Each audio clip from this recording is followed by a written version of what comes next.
possivelmente todo o semestre de 2021, primeiro semestre, o livro de Samuel. Um livro muito importante, um livro divisor de águas na história do povo de Israel.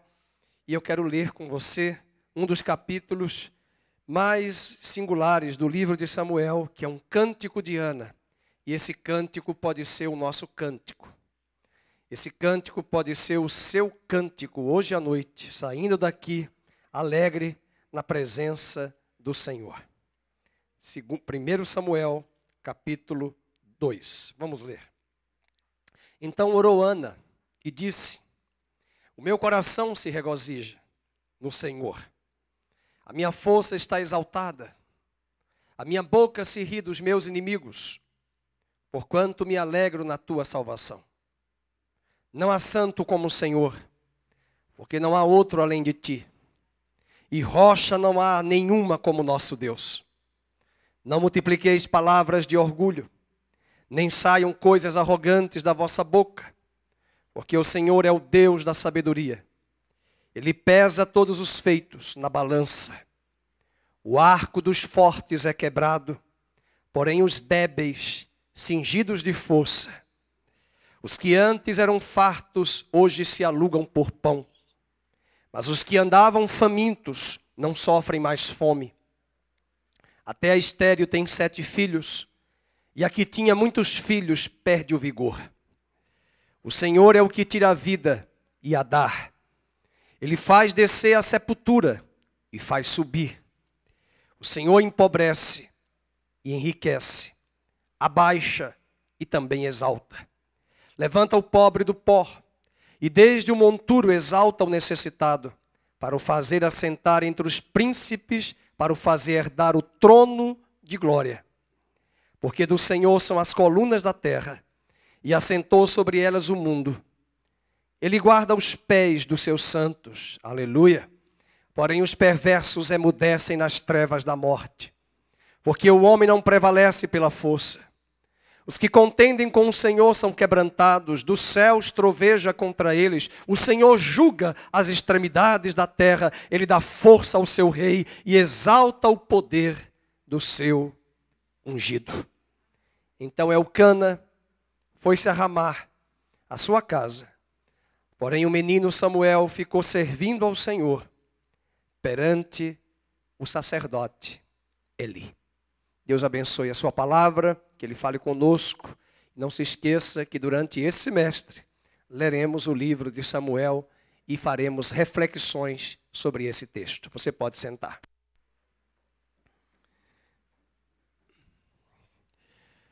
Como eu dizia no dia 31 e como eu falava hoje de manhã, Samuel é um livro de transição.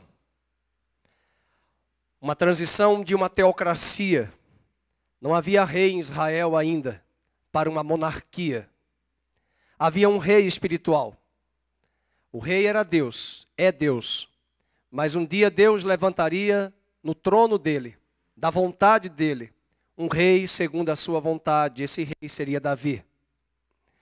Samuel nos mostra no seu livro que a nação escolheu de forma errada um outro rei.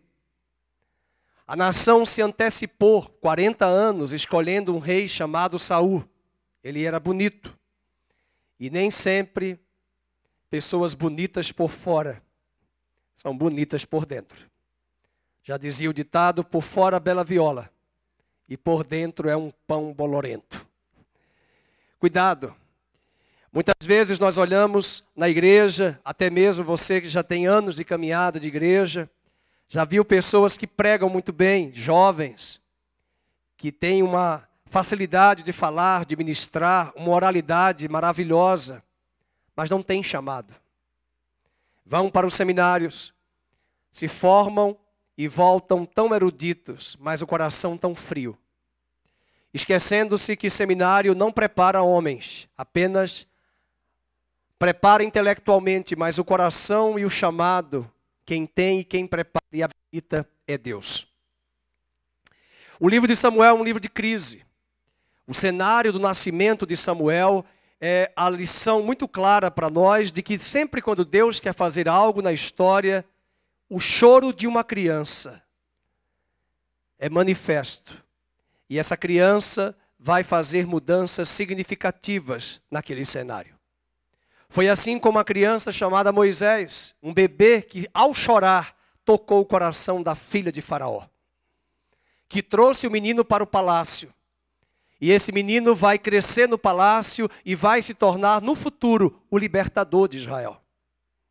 O cenário do nascimento de Moisés era assustador. Faraó havia mandado matar as crianças.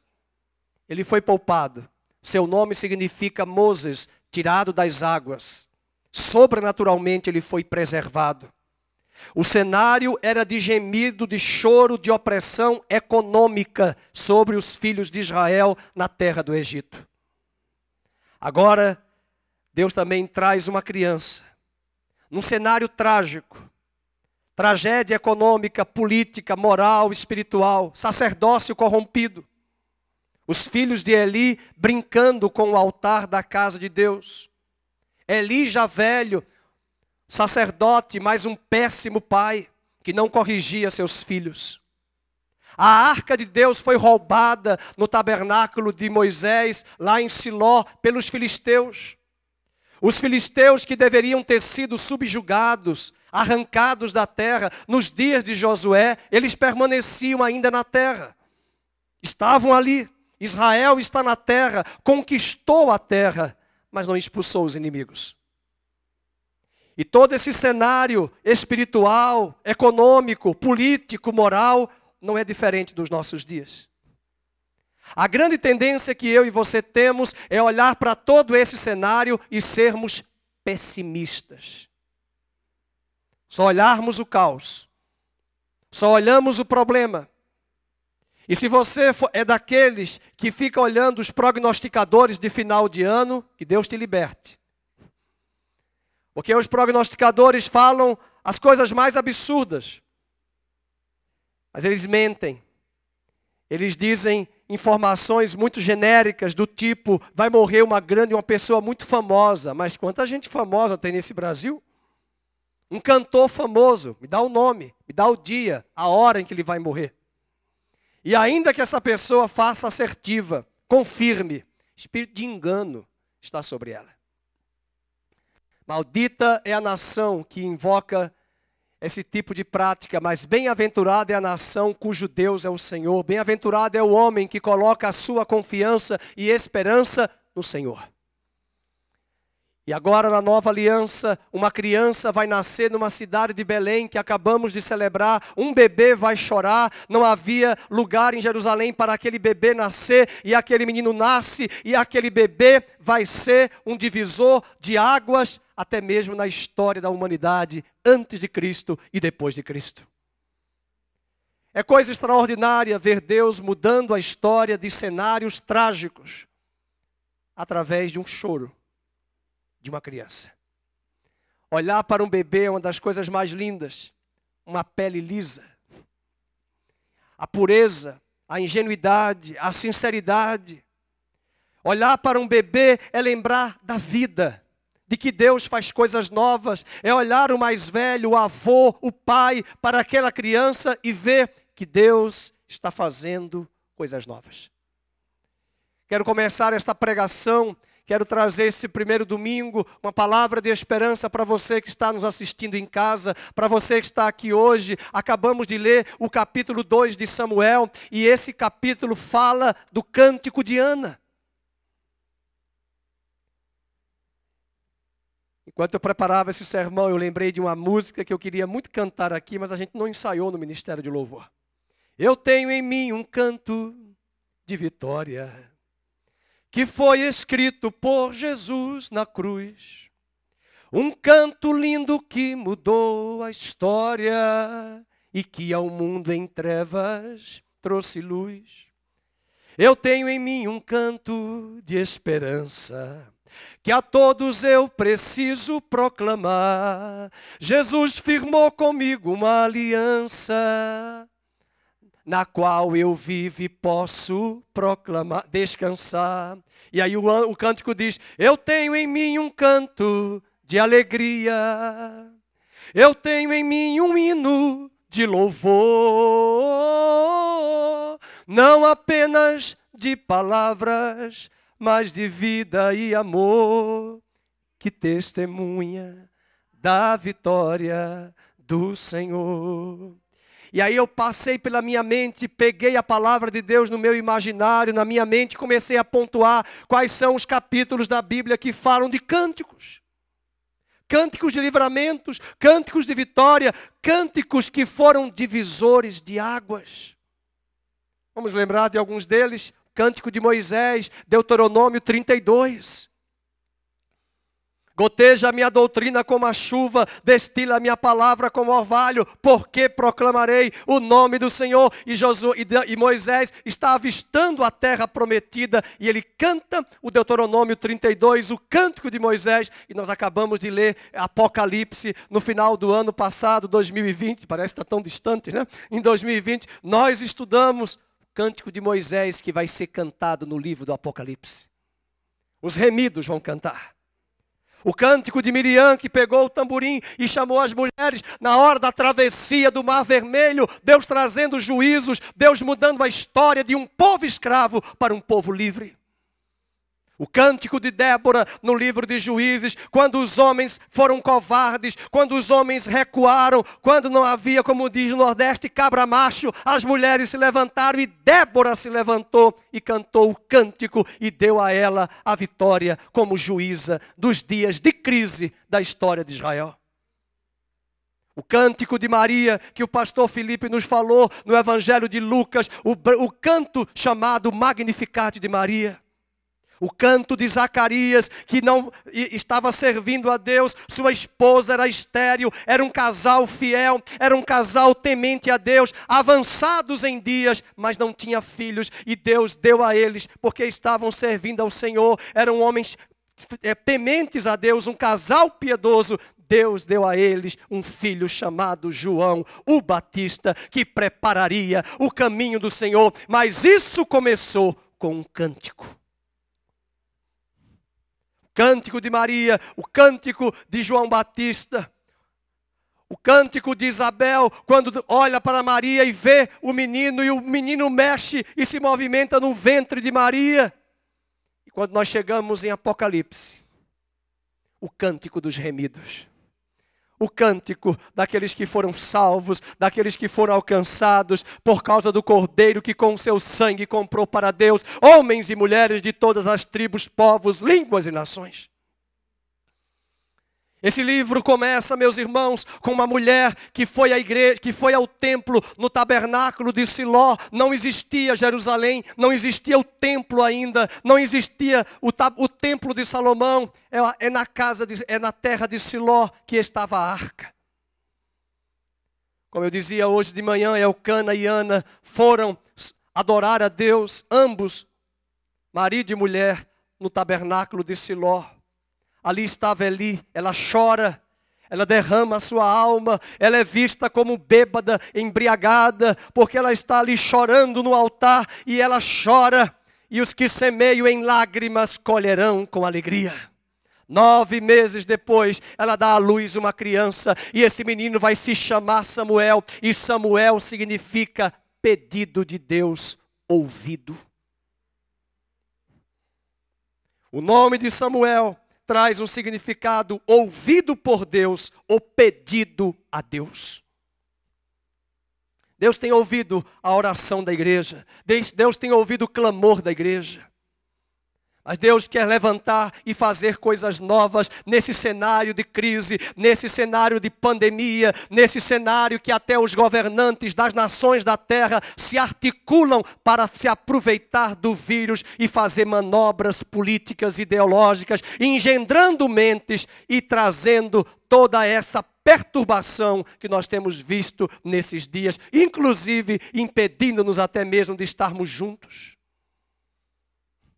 As pessoas estão cansadas, as pessoas estão sem esperança, As pessoas estão tomadas pelo medo, embora o vírus existe, embora a pandemia está aí diante dos nossos olhos, e nós não queremos dizer com isso que vamos nos relaxar. Pelo contrário, devemos ser sensatos e cuidar dos protocolos de vigilância sanitária, estarmos atentos, mas temos que estar mais atentos ainda, que os dias são maus.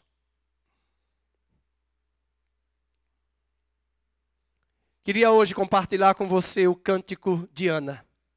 Esse cântico deve ser o seu cântico, o meu cântico, para 2021. Existem cantores evangélicos e até lá fora que fizeram sucessos. Eu lembro de um cantor aí fora que gravou na década de 80 uma música chamada Muito Estranho. Fez sucesso, sumiu. Mas a música marcou.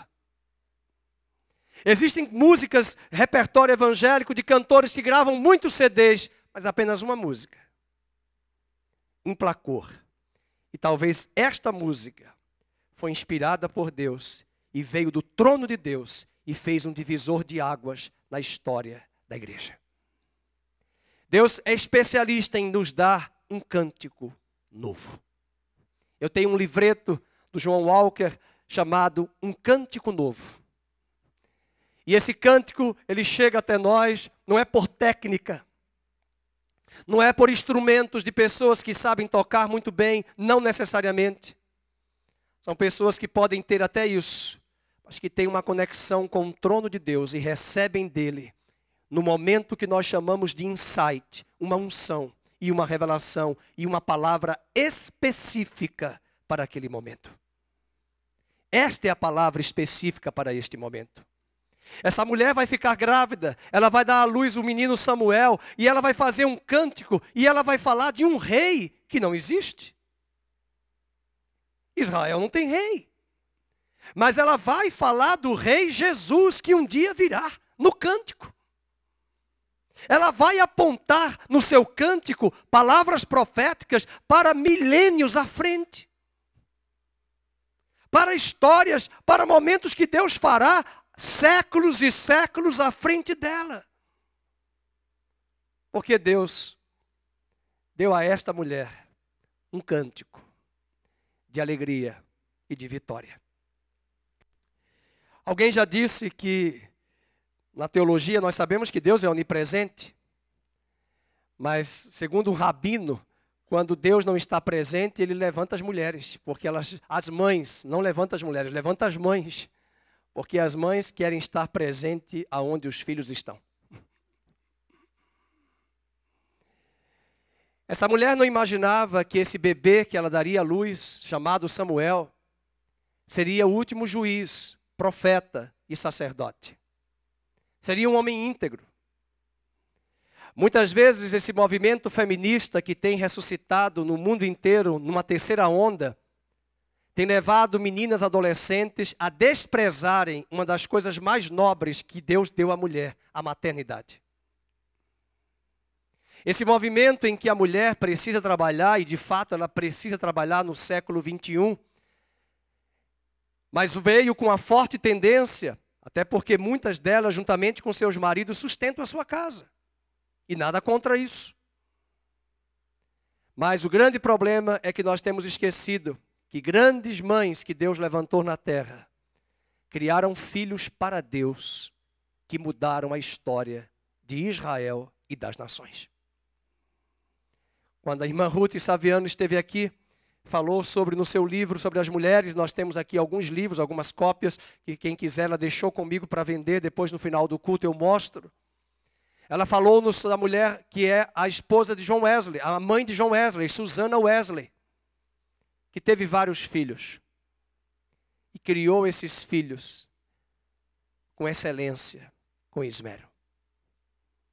Muitas vezes nós estamos sendo domesticados e seduzidos por essa sociedade que mostra cada vez mais que mulher o lugar dela não é ser apenas mãe, é ser uma profissional, uma executiva.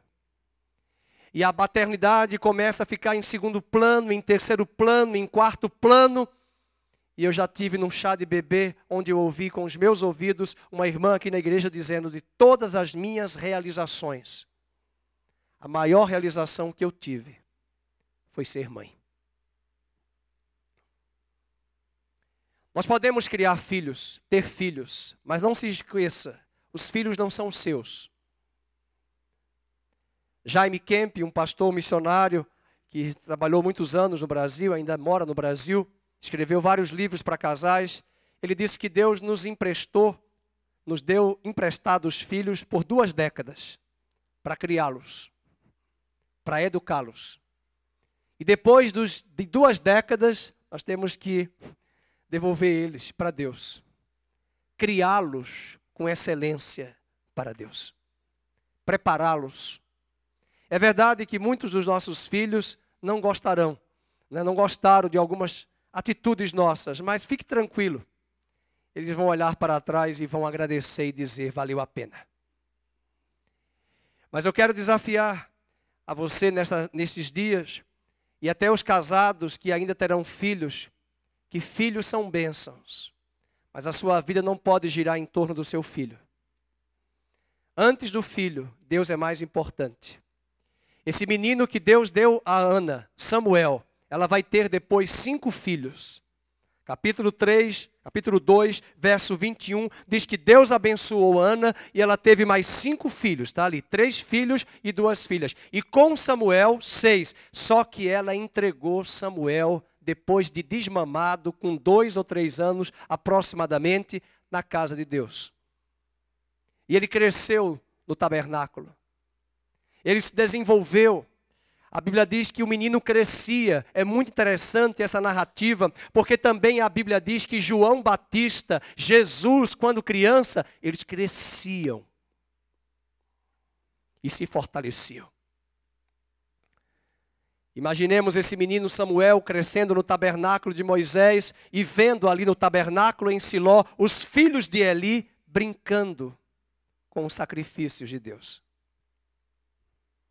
Observando Eli não disciplinando os seus filhos.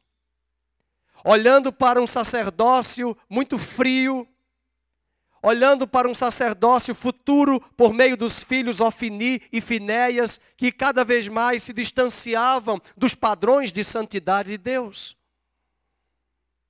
Esse menino cresce nesse meio, mas ele não se corrompe.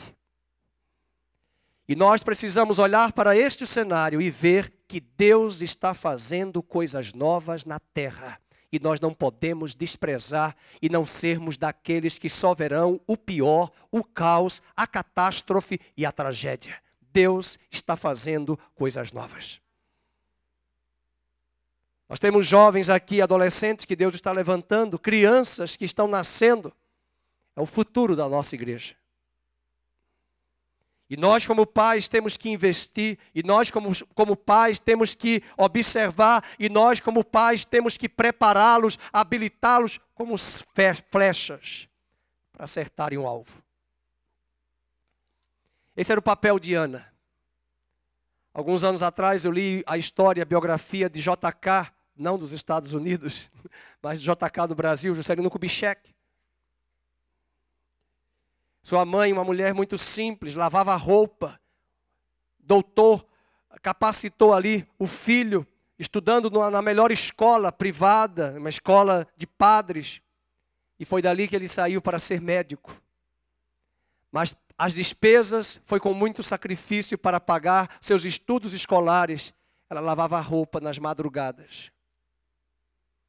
Mas ela não imaginava, queria ser o filho médico, mas não imaginava que ele seria presidente da República.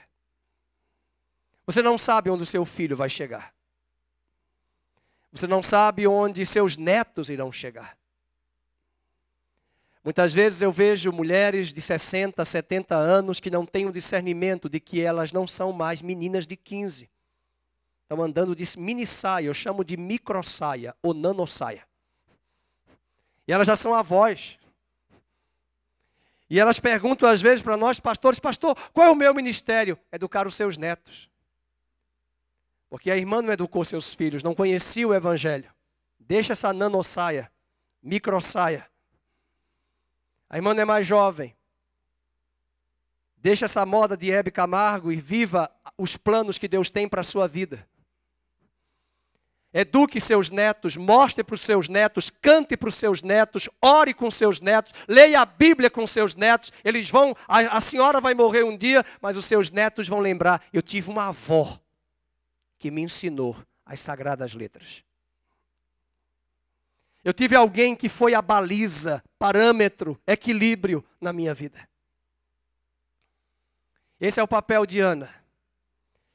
E os grandes homens que estudaram essa história de Ana dizem que Deus, para mudar uma nação, ele começa a partir de famílias. E aqui está a história dessa família: Elcana, Ana e Samuel. Mas eu quero trabalhar agora o cântico de Ana. Vamos ler, estudar esse cântico. O primeiro elemento, alguns tópicos desse cântico de Ana, que eu escolhi, são 5. O primeiro seria a alegria do Senhor. Ela começa dizendo: o meu coração se regozija no Senhor. Meu coração não se regozija na viagem, na festa, no carro. O meu coração se regozija no Senhor. O meu coração não se regozija no bebê. O meu coração não se regozija em Samuel. O meu coração se regozija no Senhor, porque o Senhor pode me dar e Ele pode tirar.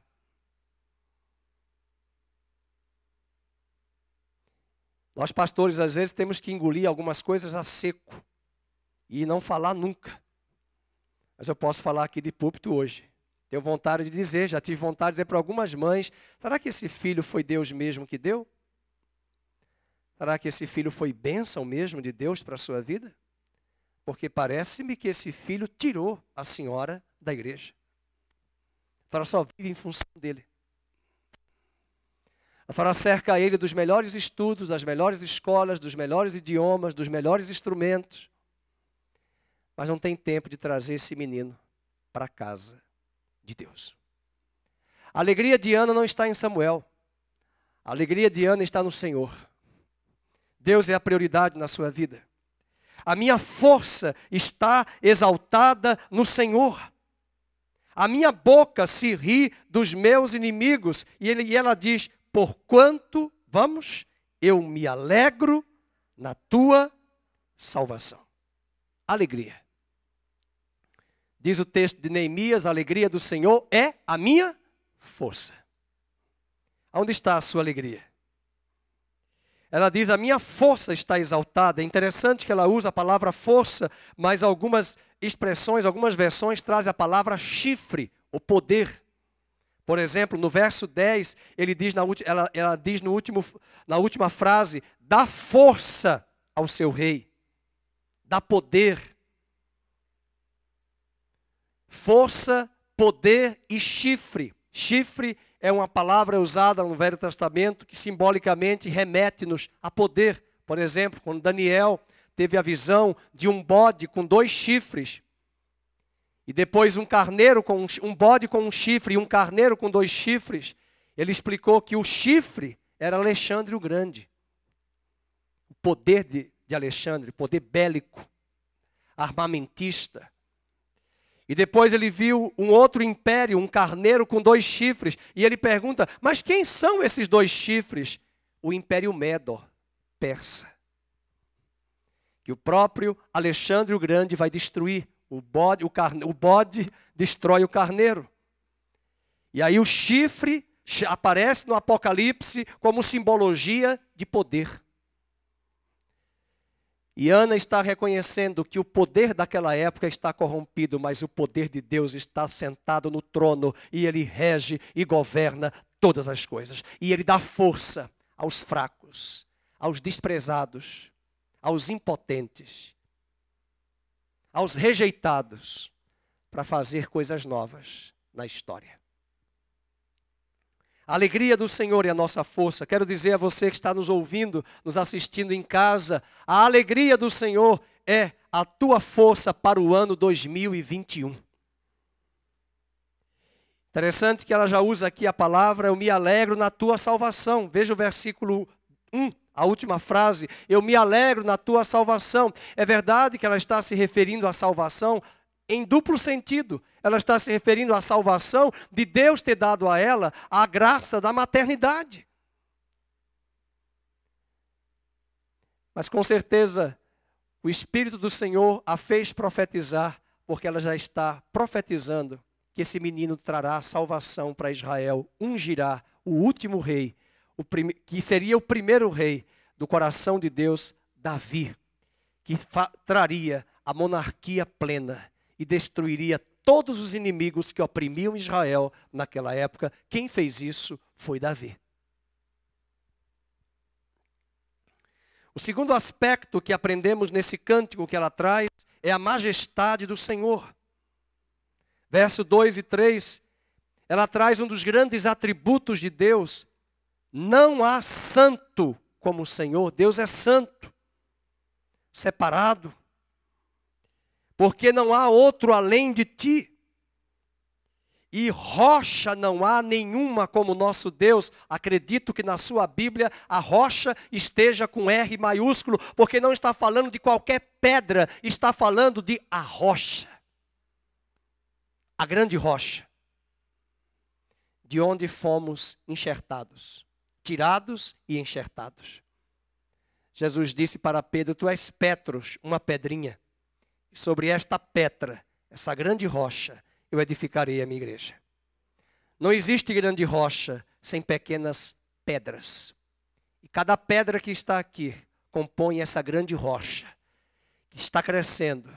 E como disseram os profetas, eu vi de repente a terra se encher da glória e do conhecimento do Senhor. E Daniel teve uma visão tremenda de que uma pedra sem auxílio de mãos, guarde isso, sem auxílio de mãos, desceu, tocou os pés da estátua, destruiu a estátua de Nabucodonosor no sonho, que era uma representação dos grandes impérios, Babilônia, Medo-Persa, grego, romano e a extensão do Império Romano. E aonde a pedra, sem auxílio de mãos, desceu e tocou, ela tocou nos pés da grande estátua, que eram pés de ferro e de barro, que não dá liga. Ferro e barro não dão liga. E Deus toca onde é mais vulnerável. E quando a pedra tocou nos pés da estátua, Daniel diz: eu vi que a pedra que tocou nos pés encheu a terra de uma grande montanha. Eu vou dizer de novo que eu acho que vocês não entenderam o que eu falei. A terra se encheu de uma grande montanha. E a grande montanha é o reino de Deus, a rocha inabalável que será estabelecida sobre toda a terra. Ele e os seus eleitos e os seus santos irão compor a grande rocha, a pedra inabalável e as pedras vivas que estão aqui. E como as águas cobrem o mar, a terra se encherá da glória e do conhecimento do Senhor. É lindo ver que ela enxerga essa rocha. Você acha que foi só Ana que falou dessa rocha? Por isso que eu brinquei e comentei no início do culto. Tem que ler os cânticos da Bíblia. Deuteronômio 32, Moisés falou da rocha. O cântico do Apocalipse falou da rocha. O cântico de Maria falou da rocha. E essa rocha está lá, você pode ler em casa, Deuteronômio 32, põe aí, Deuteronômio 32, 4. Olha quantos versículos em Deuteronômio 32. Eis a rocha. Eu gosto desse texto, é uma música bem antiga, só os mais antigos vão lembrar. Goteja a minha doutrina como a chuva, goteja a tua palavra como orvalho, como um chuvisco sobre a relva e como gotas de água sobre a erva. Porque proclamarei, está tudo no versículo anterior, o nome do Senhor, engrandecei ao nosso Deus. E Moisés apresentou para nós Cristo em Deuteronômio 32, ele quis dizer, eis a rocha. Diga isso de novo, eis a... E por que ele disse eis a rocha? Alguém aqui já fez a pergunta de querer, eu quero ver Deus, pastor, como é que eu faço para ver Deus? Em Êxodo 33, Moisés disse, eu quero te ver, mostra-me a tua glória. Alguém sabe da resposta? Deus disse, nenhum homem me viu, Mas se você quer me ver, vem cá. E Deus chamou ele, vem cá, querido. Vem cá, vem para a rocha, vem para a grande montanha. E na rocha, tem um lugar junto à rocha, que eu vou te colocar. Esse lugar se chama fenda. E quando eu te colocar na fenda da rocha, a minha glória passará e você verá a minha glória. Quer ver a glória de Deus? Vem para a rocha. Quer ver a glória de Deus? Não pode ficar em casa sozinho. Independente de pandemia aqui, eu não estou falando quem está em casa, porque quem está em casa tem que ficar em casa porque é pessoas que têm idade, pessoas que estão vulneráveis, que fizeram cirurgia. Não é nada disso, não mistura. É simplesmente para dizer aqueles que podem vir, independente de pandemia, e não vêm. Deus não está presente no Fernando, Deus está presente no corpo de Cristo e a glória do Senhor está no meio da igreja e no meio dos santos. Quer ver a glória? Vem para a rocha. E a rocha não é sozinha, a rocha é um conjunto de pedras. E Moisés está dizendo aqui no versículo número 4, eis a rocha, e Débora falou da rocha, e Maria falou da rocha, e agora Ana fala da rocha. E essa rocha é a nossa salvação. Veja aí o versículo 15, falando da rocha, no mesmo capítulo 32, verso 15, rapidamente, 15. Mas engordando-se o meu amado deu coices, engordou-se, engrossou-se, ficou nédio e abandonou, Deus falando que Israel deixou Deus, que o fez e desprezou o quê? A rocha da sua salvação. Foi o que Israel fez, verso 18. Acompanhe no mesmo capítulo, verso 18. Olvidaste, esqueceste, olvidar é quase o verbo em espanhol, esqueceste a rocha que te gerou. E te esqueceste do Deus que te deu o ser. Está falando da rocha. Me incomoda quando eu estou no culto e as pessoas não têm alegria por Jesus. Me incomoda quando eu estou numa igreja grande, mega igreja, sai fumaça, sai tudo, sai luz, jogo de luz, vermelho, roxo, preto, azul, branco, tudo que é luz, mas ninguém consegue dizer glória a Deus quando Jesus é citado nas Escrituras. Eu não preciso de instrumentos para ter alegria, para dizer eu estou aqui, independente de instrumento, para dizer tu és a minha rocha, eu te amo, tu és o Deus da minha salvação. Eu quero amar o Senhor e conhecer ao Senhor em 2021, independente de estrutura de templo. Eu sou o templo. Que história é essa que a adoração só existe se os instrumentos se movimentarem? E quando Deus desligar o disjuntor internacional e acabar com a internet do planeta em uma semana, o mundo vai quebrar. E quando não tiver energia elétrica, e quando a mesa de som não conseguir funcionar, a igreja continua louvando a rocha e exaltando o Deus da sua salvação. Faz a capela, irmão. Grita, canta, louva, derrama o teu coração, porque Ana derramou o coração no altar, chorando, foi vista como bêbada, louca, embriagada, mas ela estava louvando a Deus. É uma música da Fernanda Brum, que ela canta, apague a luz, é para apagar mesmo.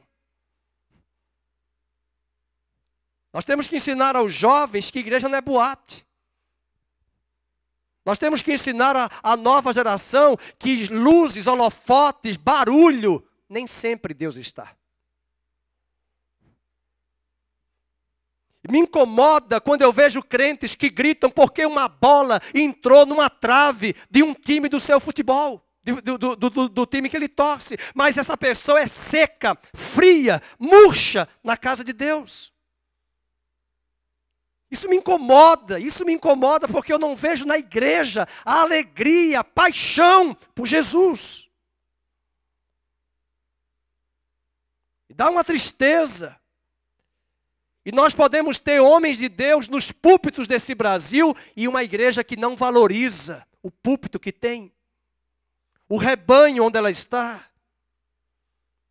Muito antes de pandemia, meus irmãos, muitos dos membros das nossas igrejas, inclusive da nossa, eram ausentes das igrejas, ausentes dos cultos, quase não vinham para a Santa Ceia. Tem crentes que ceiam em tudo que é igreja, menos na sua igreja, eles não ligam para isso. Eles estão dizendo uma coisa muito séria: eu não tenho aliança com você.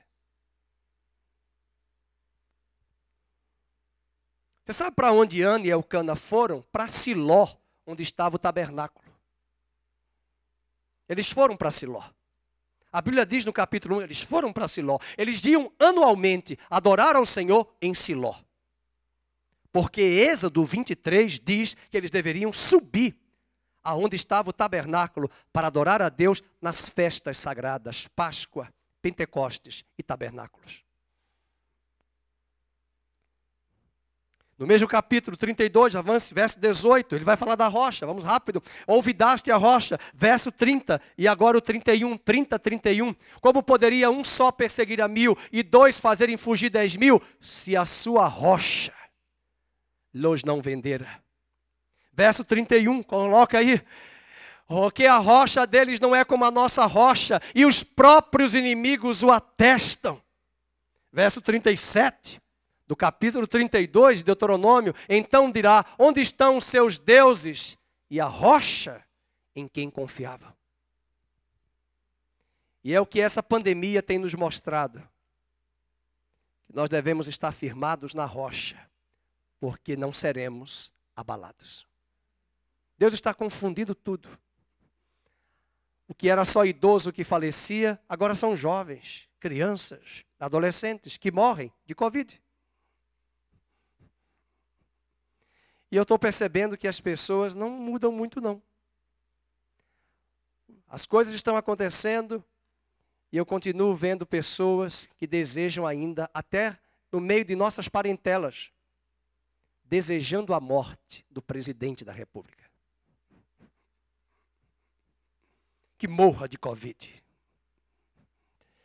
É porque Deus, muitas vezes, é muito misericordioso. Mas eu temo quando o juízo de Deus vier sobre a terra para aqueles que não estão discernindo que Deus está sendo longânimo e dando ainda uma chance de arrependimento. Nossa esperança não está nas vacinas. Elas são importantes, mas agora, com as novas cepas chegando de vírus, variantes de vírus, porque eles mudam a carga viral, não coloque a sua confiança em vacina. Elas são importantes, elas são necessárias, mas isso tem uma grande complexidade, porque se as cepas virais vão mudar, é preciso ter uma nova carga viral na vacina. E se Deus está permitindo isso, essas interrogações inúmeras, é para que a igreja não se abale, ela continue firmada na rocha, esperando no Senhor e confiando no Senhor.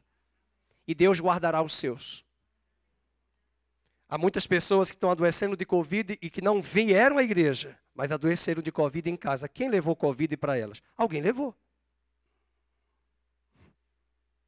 Se correr, o bicho pega, e se ficar, o bicho come. Não adianta. Nós temos que nos cuidar, nós temos que nos tratar, nós temos que ter zelo pelas pessoas que fizeram químio, rádio, que estão doentes, que estão enfermas.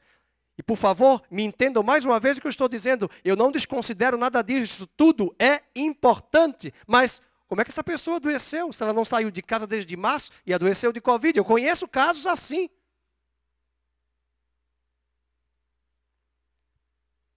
Para nos mostrar que a nossa confiança está no Senhor.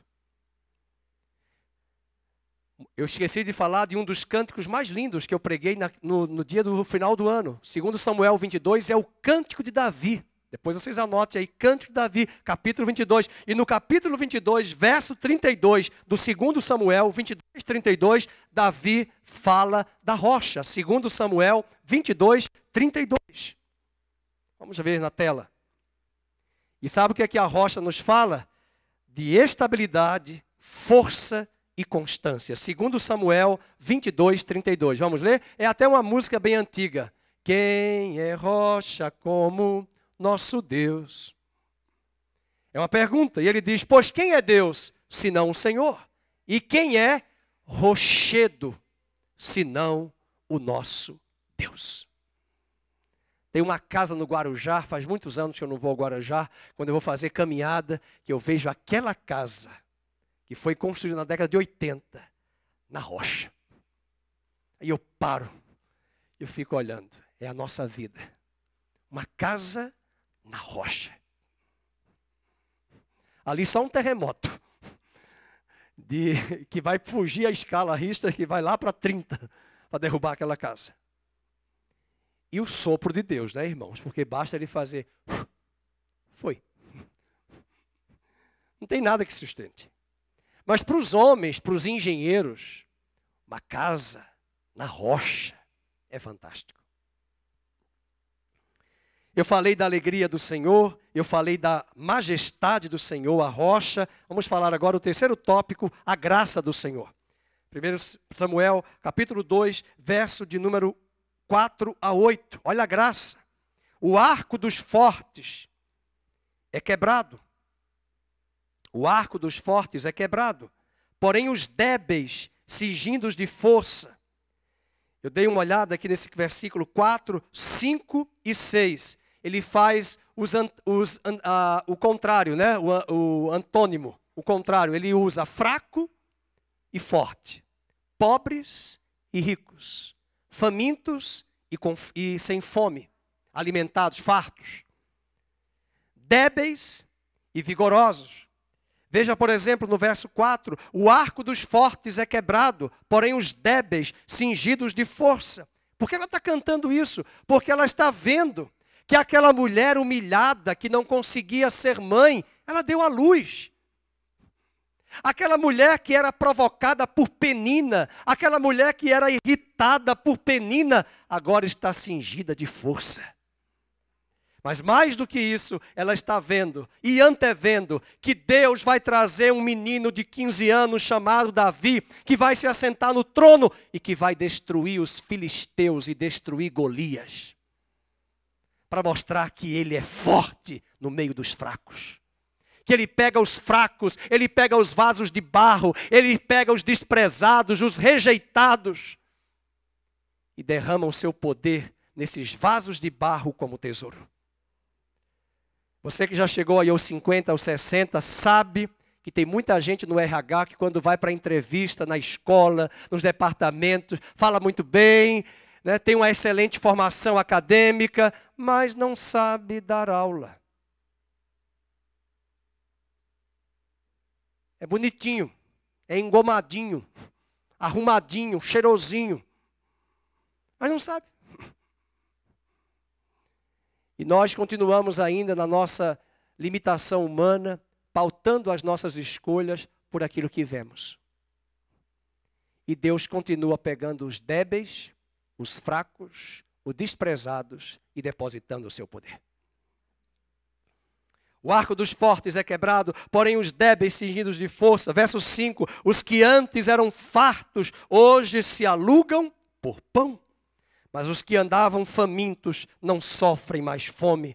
Até a estéril tem 7 filhos. Ela não está se referindo a ela, porque ela não teve 7 filhos.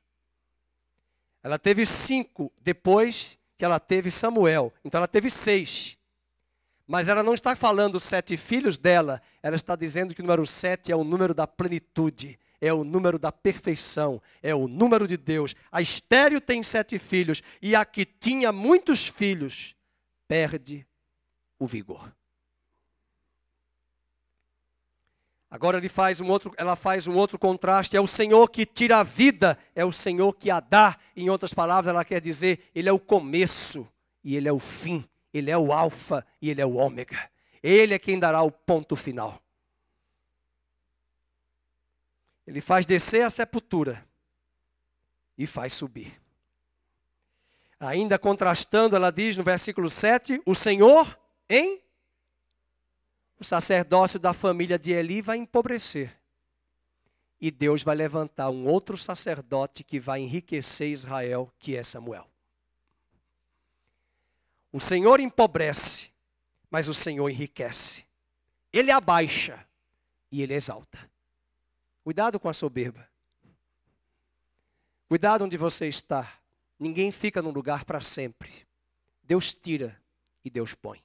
Deus faz coisas novas. Isso é a graça. Ela está celebrando a graça do Senhor. Verso 8, ele levanta o pobre do pó e desde o monturo exalta o necessitado para o fazer assentar entre os príncipes, para o fazer herdar o trono de glória. Eu lembro de uma irmã, sobrinha da pastora Madalena, quando ela veio da África, trabalhou muitos anos. A pastora Vânia, me faça lembrar o nome dela. A Maria, uma pastora forte, uma mulher ousada, uma mulher guerreira. E ela, quando veio, depois de muitos anos, eu nunca esqueci esse testemunho, ela teve pela primeira vez a sua carteira de trabalho registrada. Está sentado? Com 45 anos. Alô? Sabe o que é isso? Graça. Alguém olhou para a carteira, mas não tem nenhum registro. Mas eu vou lhe contratar. Você nunca trabalhou registrado? Não, mas eu vou lhe contratar. É Deus quem faz. E agindo Ele, quem impedirá? Eu já vi um processo de RH de uma pessoa que levou o currículo, chegou lá, tinha gente que tinha pós-doc. E tinha feito pós-doc no exterior, lá na Inglaterra. E ele falou, pastor, eu não tenho nem mestrado. E eu disse, você é o último, você é desclassificado. Hello, ele foi contratado. E a pessoa do RH disse, não, nós não queremos essas especificidades todas. Nós queremos, para essa função, uma pessoa que tenha o seu perfil. E o outro é formado na mesma área, mas não tem a experiência de chão de fábrica. Tem de pesquisa, mas não tem pó de giz. E Deus confunde. Aliás, eu falei uma vez para uma amiga nossa, uma colega professora, ela falou assim, com medo de ser demitida, eu falei, olha, posso dizer uma coisa? Ela não conhece muito a palavra de Deus, ela quer aprender. E eu falei, vou contar a história daquele profeta que ficou invisível. Ela disse, que história é essa? Eu falei, Eliseu orou e ele ficou invisível. E eu vou orar pela senhora para que Deus te deixe invisível aos olhos dos homens. Eu até esqueci da oração e agora no final do ano ela me felicitou e disse, professor Fernando, Deus me deixou invisível.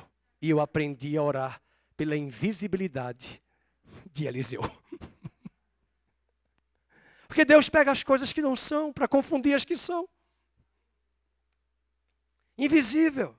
E para quem não conhece a história, está lá no primeiro livro de Reis, quando os inimigos chegam e perguntam para Eliseu, aonde está? Está aqui o inimigo profeta que eles enxergam como inimigo. E ele ficou invisível. Sabe o que é isso? Graça de Deus na sua vida. O quarto aspecto, penúltimo, é a proteção do Senhor. Na parte B do versículo 8, ele diz, porque do Senhor são as colunas da terra e Ele assentou sobre elas o mundo. A proteção do Senhor está a nos guardar, porque assim como Ele tem as colunas da terra e assenta sobre elas o mundo, o que dizer dele guardar a sua igreja, que sou eu e você? Ele guarda os santos. Versículo 9, ele diz, ele guarda os pés dos seus santos.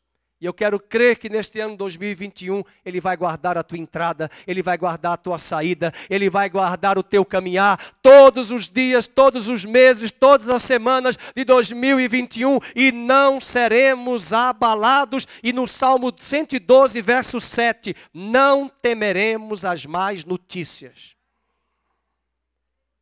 Para de ficar focando só nas notícias. Antes de ler jornal, antes de assistir jornal, leia a Bíblia. Estou mandando todos os dias. Mais tarde eu vou mandar o devocional de hoje, do dia 3 de janeiro, para você ler e estudar em casa a palavra de Deus.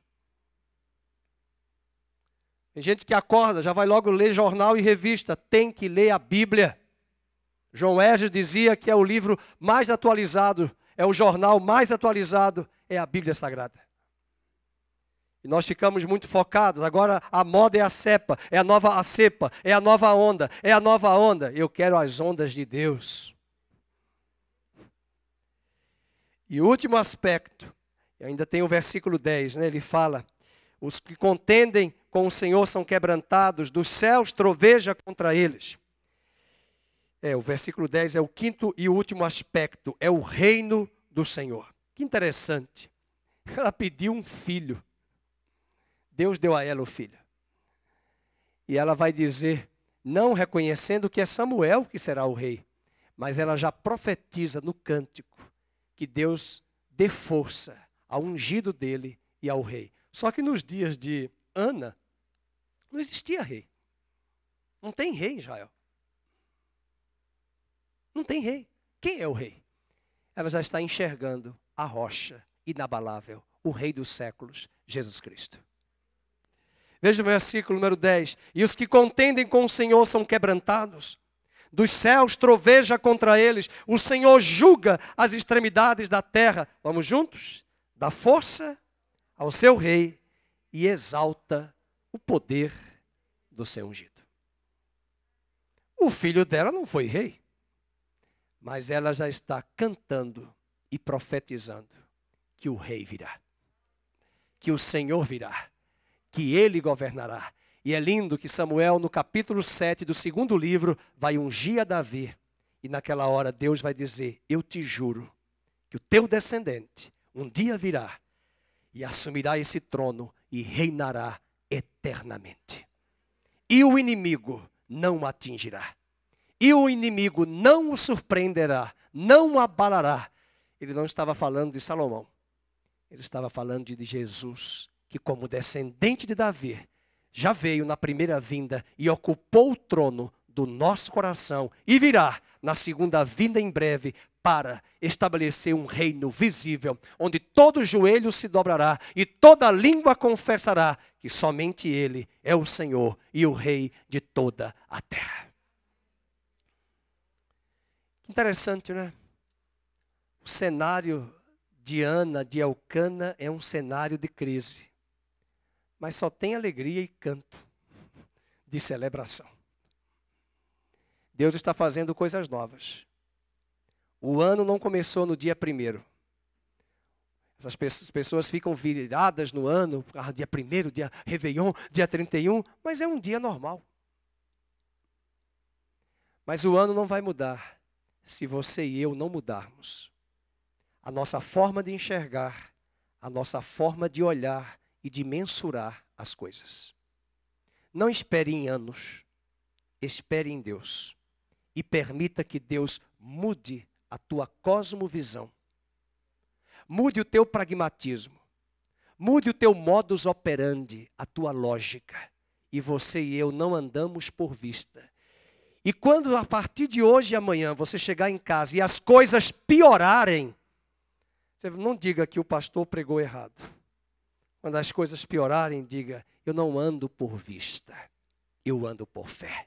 E de repente, ele virá e abrirá uma porta extraordinária. Que olhos não viram, que ouvidos não ouviram, mas está preparado para aqueles que o amam. Fiquemos de pé. E leve para sua casa em 2021 o cântico de Ana. Amém? Cante esse cântico. Você vai dizer, pastor, eu não consigo cantar. Leia. Fale alto. Cite o cântico do capítulo 2 de Ana. E vamos orar. E eu gostaria de que você que está aí, eu não vou chamar ninguém para o altar, mas eu quero que nesse primeiro domingo do ano, você consagre a sua vida a Deus. Você entregue para Deus o que Ana entregou. Uma esterilidade. Uma situação trágica na sua vida. Uma mulher que a irritava, que a importunava, mas que Deus de repente mudou a história daquela mulher. E às vezes como igreja nós ficamos muito preocupados em mudar a nossa história, mas Deus está olhando muito mais. Ele vai mudar a história da nação e de um país através daquela mulher trazendo Samuel. Nossa visão é muito míope, mas a visão de Deus é muito mais ampla. Pode chegar aqui, o Ministério de Louvor, vamos orar. Se conseguirem achar a música, eu tenho em mim um canto de vitória. Vamos ver se a Fernanda consegue depois tocar. Eu vou orar e depois vamos cantar. Essa música é muito linda. Eu lembrei ontem à noite, preparando o sermão, lembrando desta música, um flashback, né, irmãos? Um flashback. Eu tenho em mim um canto de vitória. Vamos orar. Pai querido, nós queremos consagrar nossas vidas a Ti. A hora já avança, Tua palavra veio ao nosso coração de forma contundente, e o Senhor quer nos proporcionar como igreja e aos nossos irmãos que estão em casa um canto de vitória, um canto de alegria, um canto de celebração. Entregamos este ano para Ti, entregamos o nosso coração, mas aprendemos aqui hoje à noite que nós precisamos mudar a forma de enxergar as coisas, mudar a nossa ótica, mudar a nossa visão, mudar esse pragmatismo estabelecido diante dos nossos olhos, para que não sejamos guiados pela letra, pela carne e pela futilidade do que este mundo nos oferece. Mas nós possamos pautar a nossa vida na solidez da rocha inabalável que nos tirou das trevas para a luz, que nos sedimentou e nos deixou como um povo inabalável, santo e separado e zeloso das boas obras. Que o Senhor nos ajude, que o Senhor nos fortaleça e complete a boa obra. Nós entregamos, assim como Samuel foi entregue por Ana a Ti, para que o Senhor nos dê coisas tremendas e extraordinárias. Não para nós mesmos e para a nossa vaidade, mas para que vivamos com excelência os melhores anos e dias da nossa vida. Queremos Te agradecer pelas portas extraordinárias que o Senhor já abriu nesse ano de 2021 para cada um de nós. E que não esqueçamos jamais que mais do que a porta, a nossa gratidão maior é pelo Senhor. A nossa alegria está no Senhor. Que o Senhor te abençoe e te guarde. Que o Senhor faça resplandecer o seu rosto sobre ti. Que Ele tenha misericórdia de ti. Que sobre ti Ele levante a luz do seu rosto e te dê a paz. No nome de Jesus. Amém.